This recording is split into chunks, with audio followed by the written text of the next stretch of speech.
Welcome to the Harnessing Happiness podcast. Upbeat vibes generated and transferred to you. Now here's your host, Sarah J Naylor. Hello and welcome to Harnessing Happiness with myself, Sarah J Naylor. Thank you, as always, for stopping by and listening to our podcast. As you know, I love you all as my listeners, far and wide as you are, across the globe, which is awesome. And I think I've had nearly 25,000 all-time downloads now, which is pretty magnificent. So thank you. So today I have another Sarah with me. Yay! It's a good old name, Sarah. When I was at school, I actually had 5 Sarahs in one class. It was very strange. Anyway, I'm going to hand over to Sarah to introduce herself to you all. As you know, that's the way I like to do it because my guests know themselves far better than I do. Anyway, over to you, Sarah. Please do introduce yourself to my fabulous listeners. My name is Sarah Furness. Thank you very much for having me on the show. So I come from 21 years as a helicopter pilot in the Royal Air Force, but at the end of my career, I transitioned to be a coach. Started out as a mindfulness coach, actually, and now I'm a speaker and an author. It's all very exciting, and you've got so much to share, I'm sure, and I'm really, really excited about digging in because this is really the first time that we have met. We had a little bit of an exchange previously on LinkedIn. Yes, I've had a read of Sarah's book, so that's coming out very soon, so excited for you to be able to read that because it's really informative and a bit of a handbook, really, which I'm sure will tell you more about. But I'm intrigued and I want to know so much more myself. So listeners, you're going to be listening to me asking Sarah lots of questions because I'm really, really curious. I want to know, first and foremost, got to hear about the helicopter career in the RAF because, come on, that must have been pretty awesome. And as I say, from the bit that I've read in the book, I'm going, oh my word, good grief. Do tell us a bit about your background. You know, what took you into the RAF, why you became a helicopter pilot particularly, and what it was all like, because I mean it's got to be fascinating. I mean, I don't speak to helicopter pilots every day. I mean, I see them go over the house, but I mean what it's like to fly one is another matter altogether. Over to you, share your story. I should be honest and say that the reason I joined the Air Force is because I watched Top Gun. If I'm really honest, I think pretty much every pilot has the same reason. They might tell you differently, but we all really joined because of Top Gun. It's Tom Cruise's which is fault. Why, actually, it is. And actually, my partner's an ex-helicopter pilot too, and we recently went to see Maverick. And have you seen Maverick? No, I want to see it. We couldn't get tickets and we wanted to go and see it, and then it's been hot. You know what it's like. Yeah, I must watch it. Yeah, exactly. Oh, it's so good. But we were in the cinema and we were like, we're pilots. Everyone, we're pilots. We do that too. I mean, we don't do anything like that. We're flying helicopters. But yeah, so Top Gun's got a lot to answer for. It really inspired me. And actually, I think there's something lovely about that because there's so much stuff out there about, all the bad news and the things that can drag us down or, how we need to address the problems. And Top Gun was just good old fashioned dreaming. You just got to dream about an amazing future and think, God, what if I could do that? And my parents never had the sense to tell me I couldn't. So it never entered my mind that I couldn't. I love that your parents didn't say no. Also, they didn't say, oh, yes, you could be a female pilot. You could be, they just went, yeah, sounds great. So I think for a lot of those reasons, a lot of those barriers that we put in our own way, they certainly weren't put in my way by my parents. They were just like, absolutely, Sarah, you go for it. So I did. And then obviously, as you go through the training, you sort of start to see the attrition rate of people falling by the wayside and thinking, oh, I've bitten off more than I can chew here. It's not quite as it is in the movies. No. Exactly. But, I kind of made it through, kept going. I was pretty determined.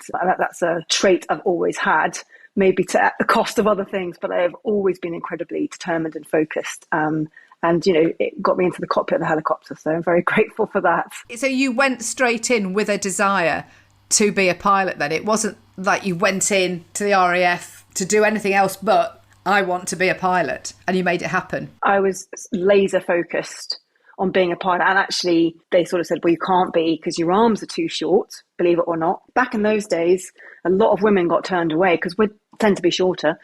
They don't size the cockpit to the person, they size the person to the cockpit. I'm an average height for a woman, but they said, no, your arms are too short, you can't be a pilot. And there's a story behind that. But basically, I spent about 6 months just ringing them all the time, going, please remeasure me, please remeasure me. And eventually they did. I have to ask you, were you hanging from monkey bars for the 6 months? I know, everyone always asks that, so I should... Do you know, so my mum went out and got me a personal trainer. And again, they didn't really exist back then, but she was like, we need to stretch Sarah's arms. And I thought, I thought the same thing. And he said, actually, you just need more flexibility in your arms. If you actually get too muscly, it was shorter arms. Think about the bouncers that can't put their arms down because they're so stacked. Of course. So you actually don't want to be strong. You want to be flexible. So really, I was just doing yoga. And again, back then, you didn't even think about that sort of stuff. So I did that. And I had this little thing up against my wall that I used to measure myself against every day, just checking in, and then managed to get remeasured and managed to convince the doctor to sign me off. But I remember him saying, don't go telling any other girls this, because they'll all get ideas and they'll all want to be remeasured, kind of thing. I remember kind of feeling like I'd really, really kind of slipped through the net there. I was like, okay, I'll keep that one quiet, But doesn't it just go, isn't that a great demonstration, though, of the power of setting intentions? Because you had this intention that you wanted to get in, you got in, they said your arms were too short, but you were still focused on what it was you wanted to achieve, and you made it happen. I was. And also, my mum was brilliant. This was when I was 16, but she was like, no, she just sort of didn't take no for an answer, which could have been quite a annoying trait at times.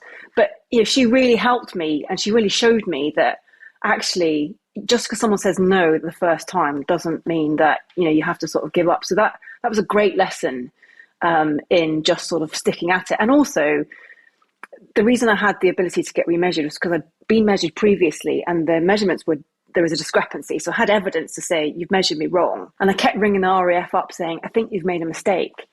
And they kept saying, yeah, we'll remeasure you. And they were just basically ghosting me. I think they just thought if they ignored me for long enough, I'd go away. But I just didn't. And I remember finally getting through, after 6 months, and I heard this sigh on the end of the phone, and this woman going, if we remeasure you, will you stop calling me? And I was like, yes, I will. You do realise, Sarah, you could have had a marvellous career in sales. The persistence and the consistency of your approach and your confidence of going Oh, brilliant. What did you feel like then when you actually got accepted in and you could start the training? Well, it's funny because great, but also I don't like to throw labels around, as you saw from my post earlier, but we call it imposter syndrome now. I just thought, how have I managed to make it through? So many other people haven't. So, at some point they're going to figure out I shouldn't be here. And I just, I kept doing all right, and getting through all the training. So I'm not a Top Gun pilot. I'm an Airwolf pilot. I went helicopters, not fast jets. But I started out wanting to fly, fighters. And I actually got pretty darn close to getting there. It was really my last flight, it was my last test flight. And I was there, I was pretty much there. And I think I just bottled it. I fell apart and I suddenly couldn't fly the aircraft like I could the day before. And I think there was almost this kind of, so they've made a mistake and someone sort of found out by now that I shouldn't be here. And so they haven't, so I'll just do it for them, and I kind of unwittingly self-sabotage probably. Or I wasn't very good, I don't know. Funnily enough, I think the closer I got to actually achieving this, unrealistic dream, if you like, the more I felt, well, I was expecting that. What do I do now? And I had this fear of success. And that's the power of the subconscious. Yeah, so that's the power of the subconscious though, isn't it? I mean, you were using that powerful intention setting, knowing you could do it, but then as soon as that element of doubt creeps in, you're talking about labels, but self-sabotage, yes, but it impacts then, and this is why it's so, coming back to mindfulness like you've referred to earlier, it's so important to be mindful of your words, thoughts and actions. Absolutely. There's that quote by Henry Ford, I think it's Henry Ford, he says, whether you think you can or you can't, you're probably right. And I absolutely proved that, because I deep down thought, well, I probably can't. But also, like you say, the mindfulness aspect, I suppose it was the pressure of not knowing, will I ever make it through? And at some point, I decided I couldn't deal with the pressure anymore. But of course, we can. We're actually way more resilient than we realise. And feelings and thoughts are just feelings and thoughts, but I didn't know that back then. But life's a journey. Life's a journey of learning, and that's what we're all here to do. That's my belief system, that, we predetermine what we want to learn, and it's up to us when the lessons are presented for us to learn from them. If we don't learn from them, they will be represented time and time again until we've grasped it. And if we don't learn it in this lifetime, I believe we come back again. So I'm sure as heck doing as much as I can to learn it now. I'm just like, I've had times where I've put my head above, really? Every time I put my head above the parapet, something else flies at me and go, okay, now what? Now what? But anyway, so you didn't get into the big jet. So then was that the point at then which you then became a helicopter pilot? Yeah, so there's a sort of hierarchy, and then you've got your sort of fighter jets at the top. That's where the best people go. So that means you've got a couple of rungs to fall down. So I went helicopters because they're a bit slower and actually loved it. And in a helicopter, you get to go a lot lower to the ground and you get to do some really amazing things you can't do in other jets. So actually, I think it's just as good. It was fortunate in a way that I'd gone the path I had because it gave me a couple of backup options. So then I got to fly helicopters as well. So I was sort of doubly blessed. Absolutely loved it. You know, helicopters are a great aircraft to fly. It's a real flying aircraft. You know, you really have to sort of feel the aircraft. Someone once likened it to sort of driving a motorbike where you can sort of feel it kind of gathering up beneath you. So it's a great thing to fly. It's so much smaller, isn't it? And you're actually you're in it, you're almost like part of it. You become part of the machine. Yeah, there is that. I mean, yeah, we tend to be smaller. And I think also just the way the helicopter flies, you get immediate response. Whereas the jet, you kind of do that with a throttle and it takes 7 seconds for the engine to spool up. So it's just a different way of flying, and they're both wonderful. I have to say, I've been in a helicopter once, and that was on a little bit of a joyride round Monaco. So that's as far as my... Oh, very nice. Yes. So many years ago, a business I worked for, they were celebrating their 10th anniversary, and they took everybody to Monaco. And it was actually cheaper to fly everybody to Monaco for the weekend than it was to everybody to go to London in a hotel there. So we all went to Monaco, and we were... felt compelled because they'd paid for everything to do what one of the directors wanted us to do, which was book a helicopter flight around Monaco. So that's what happened. Yeah, so that's my one and only time up in a machine. But it was great. Really enjoyed it. What kind of machines, helicopters were you flying? So I did all of my operational stuff on the Puma helicopter, which is it an SA330? It's a French design. I'm not very good at it. I just fly them and I don't build them or engineer them. But it's got a rotor on top and it's a medium-sized helicopter. So it's a battle taxi. You can get about 16 people down the back. It's camouflage coloured. You know, most people think I'm in the army because it's green. It's actually an RAF helicopter, but, you know, we do a lot of stuff, you know, landing in fields and living in tents and that kind of stuff. Ah, okay. Yeah, I think I'd have automatically thought, you know, as soon as you've got sort of the camo, oh, that's army. But yeah. Oh, it sounds amazing. So how many years did you actually fly for then, did you say? Well, I was in the Air Force for 21 years. And I mean, you're just training for most of that, to be honest. So you off the training, flying training. But I went onto the front line in 2006. So I guess 12 years or so on kind of frontline service. Yeah, because you were active service, weren't you? So that must have been a bit terrifying at times. But I guess they train you up, and that's the whole point. They train you up to deal with the real stuff. I've learned some great lessons from that, in that we can train ourselves to be more resilient. We can train ourselves to perform a certain way. We can train ourselves to think a certain way, as you know. And that's something the military really does understand, is that it's all about the training. It might not feel like this, but we spend most of our time training, not fighting. You know, so we spend 99% of a military career is not dodging bullets at all. It's training. So that, you know, we know what to do when we're kind of under fire and you don't really have to think about it. It's been kind of ingrained into you. Not really. You know, I had no comprehension of that. But yeah, as you said to you, and you've referred to it a couple of times, is that there's all of that training and the mindfulness that kind of comes into that training that's brought into the life that you now lead as a coach and as a speaker and as an author, like you said. So how long is it since you actually came out of the RAF, and what's the journey been like in coming out? So I served my last day in the Air Force last year, July 2021. I'm officially a pensioner now because I left on a pension, which is great. But I sort of started my journey, I guess, 3 years ago, set up Wellbeat. I think it was basically when COVID started. Has that been 2 or 3 years? It's all... Yes, 2020. We lose a couple of years. Do you know what, to be perfectly honest, if somebody said it's 2015, I'd believe them. I just really I've no concept. The years and the weeks and the months go by so quickly.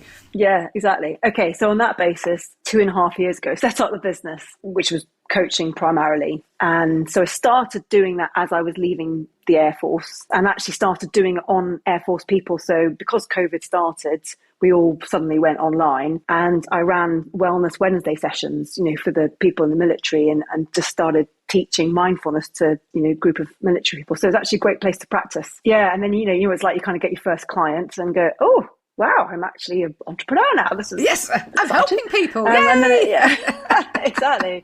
And then it sort of just goes from there. So actually, it was a transition. You know, it was actually very gentle. I was very lucky in a way in that I was able to do it the way that I did. I didn't have that kind of being absolutely severed from military life. I was able to kind of grow into being an entrepreneur. But as you said, and the training that it's given you, I mean, obviously combined with that sort of grit and determination that you've got, the resilience that you'd built up, the training that you've alluded to that gave you mindfulness, as you said, it's sort of fallen into place. But, this is what I believe in. Everything sort of falls into place. If you have this sort of intention, you can know where you're going, but let go of the outcome. You recognise the opportunities as they spring up and you take them, you seize them. And obviously that's what you did right at the off when you started to do the Wellness Wednesdays, which is great because then you're widening your network straight away. You're seizing that opportunity because there's always opportunities, there are always options, there's always lots of different ways of looking at things.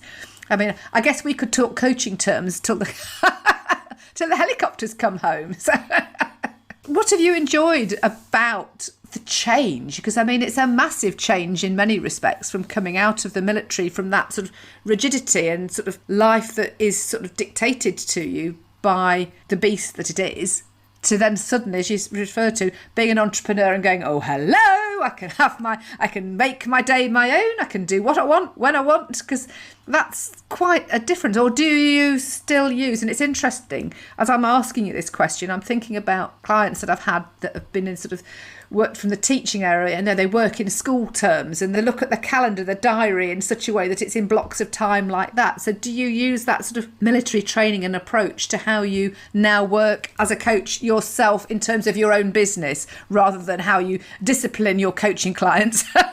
Yeah, I suppose I've cherry-picked all the bits I like the best about the military, and there were aspects of it that could do with improvement. Like I said, I think we can all afford to be a bit more proactive about how we train our minds, and I think that's something the military is still learning. So I think I've probably just picked all the best bits, really, and the bits that I like the best. And, I'm really, really big on, self-sufficiency.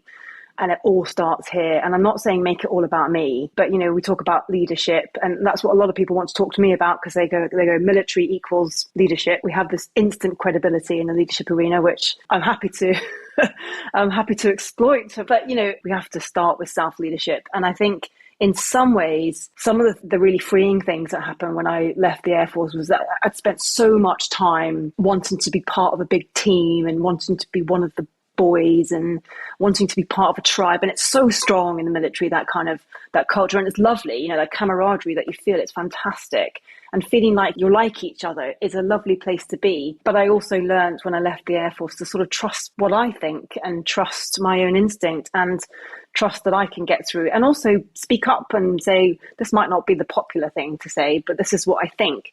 I kind of really grew as a person when I left, because I sort of gave myself permission to sort of be 100% Sarah and not conform to a military stereotype, if you like. So that was really freeing. And that's something that I've taken with me, which probably isn't very military. But the thing I've taken from the military that I do kind of hammer home is that training. If you want to perform well under pressure, or if you want to feel strong under pressure, you train the brain, and the secret to training the brain is repetition, and you just do it over and over again. There's actually nothing more fancy to it than that. You just commit to the training, and the key to repetition for me is routine. If you make it part of your routine, you'll do it every day, so therefore it's not difficult. So there's some really simple concepts you can sort of steal from military and then use them almost as the framework on which I place the concepts of letting go of limiting thoughts and all that sort of stuff. It's stuff that I got from mindfulness, but I can use the framework of military training to make it land and make it stick. Yeah, absolutely. It is, and it's all about that consistent approach. I mean, when I first trained and qualified as a coach and learnt about the subconscious and the power of the mind and how we aren't our thoughts, work and actions, and the subconscious doesn't accept a negative. So therefore, it's so important to take note of that and reframe what you're saying and what you're thinking, because you attract what you put out. So therefore, if you're saying, I don't want this, well, you're going to get this. So it's all about framing it in the right way. It's all about saying, this is what I'm inviting in, this is what I love doing. And even if it doesn't feel like you've actually got it at the moment, and I know there was a phrase that used to be bounded about saying, fake it till you make it. It's not so much that, but it's actually stepping into the power of feeling what it's like to be successful and talking positive and bringing things into the now rather than future pacing things and saying, well, what I would like to be, it's like, well, this is who I am, this is what I love doing. So you're actually owning it. I want to come back to what you also said in reference to owning it.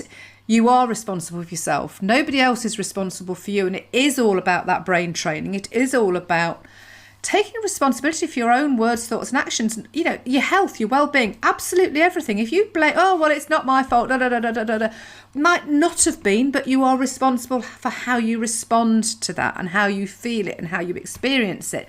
And with some small shifts in language and behaviour, you can experience the same thing in a completely different way. And it's that acceptance. And that's the power, isn't it? And then actually, if you apply that on a consistent basis, as you're saying, and that with that military precision, you take care to take note and you keep on doing the inner work, you can achieve anything you want to achieve. It depends what you want to achieve, how passionate you are about it. And that is something else that I'm passionate about, is sort of, encouraging people to, align with their talents and passions, because that's the key.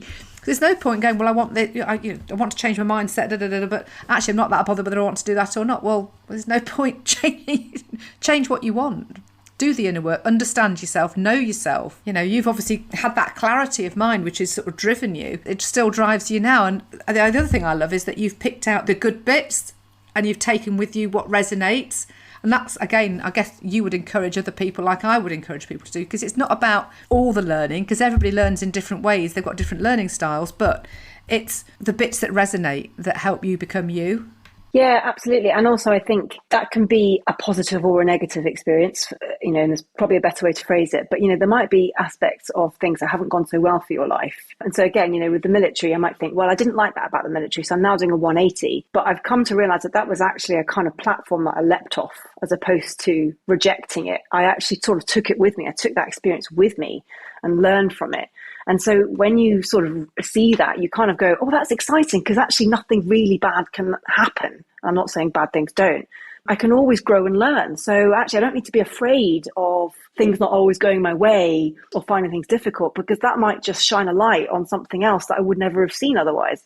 So it sort of starts to feel quite bomb-proof, and you're like, God, is it really possible to feel like this? But it is, because you just see everything as part of the journey. Absolutely, it's the lens you view through, and absolutely, I see things that those bumps in. What is the learning? What I'm being presented, as you said, something that's not right for you. It's reflecting it's not right. If it doesn't. You just move away from it. You don't challenge it. You don't keep on pushing against something you don't want to do. It's well, where's it going to take me off to now? I'm obviously not meant to go down that road.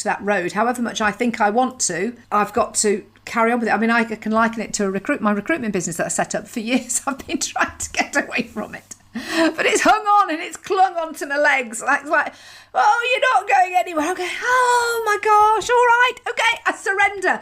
Okay, it's fine. I hear you, and I've built it up. And it's the fact that I have, and I've been trading since 2014 with a VAT-registered limited company. I've got that as a businesswoman underneath my belt, and I've got that as a reference point, and it is something that I can share, and I can understand the challenges that people have with business.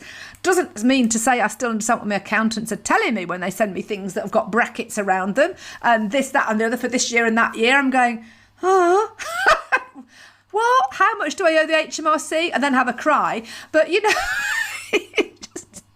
sometimes you stop resisting. But, it is about, again, coming down to taking that responsibility for yourself. I'm going to refer to a post that Sarah put on LinkedIn about labels, and it resonated with me, which is why I commented on it, because I feel that labels can be an explanation, but I think they can also be very detrimental to people as they hang on to them and cling on to them, because then they can form themselves around that label and they can become that label, whereas actually it's only meant as a tool to help perhaps understand but not to become. But you talk about what you were saying, because obviously that was your post. No, and I think there's two dangers with it. So, and again, I said on the post, I'm treading on very thin ice here, because I know a lot of people I speak to in the military, particularly blokes who tend to be less up for talking about stuff, say actually it's hugely important that we can talk about these things, and if a label helps you to talk about something and it makes it okay, then that's great. We want to get to that place. I'm just seeing a world where it's just so easy to go, oh, well, that's my anxiety, or that's my PTSD, or that's my XYZ. And I'm not saying these things don't exist, but I just wonder if two things are happening. One is, if you look for it, you'll find it. I've even looked at whether or not my son's got ADHD, is he autistic, all these things. You go, oh, is he dyslexic? All these things. So if you look for it, you might find it. And if that helps you to then cope with it and manage it, fine. But if it then becomes an excuse for you to carry on and, really kind of shifting responsibility away, where you go, well, I can't help it because it's my, whatever it is, then I just wonder if that's doing people a disservice. But I also wonder if by planting these labels everywhere, it's almost attracting people go, oh yeah, well, I've come to think of it, I am quite anxious. What if we started planting some happiness labels out there? Would people go, well, actually, come to think of it, I am unusually happy today. No, it is absolutely. The power of words is incredible. It really is. And when you plant that seed of that word, of that doubt, and you water the doubt with all the other things that then it manifests. But equally so, if you plant that seed of positivity and go, okay, well, you might have all of these things. How is it propelling you forward? How can you use that, understanding whether you're this, that, or the other, to your benefit? How can you be creative with it? How can you look? Because the thing is, at the end of the day, the honest truth is we are all different. So do we all need a label to describe ourselves? See, I'm very much with you on this one. I think it's been too much trying to define. Why can we not just accept everybody for who they are? Do you know, it's simple. We've all got these different personality traits. We've all got these different experiences due to our upbringing, due to the experiences, due to being human, due to, both being in the same room but experiencing it in a different way because of our learning mechanisms.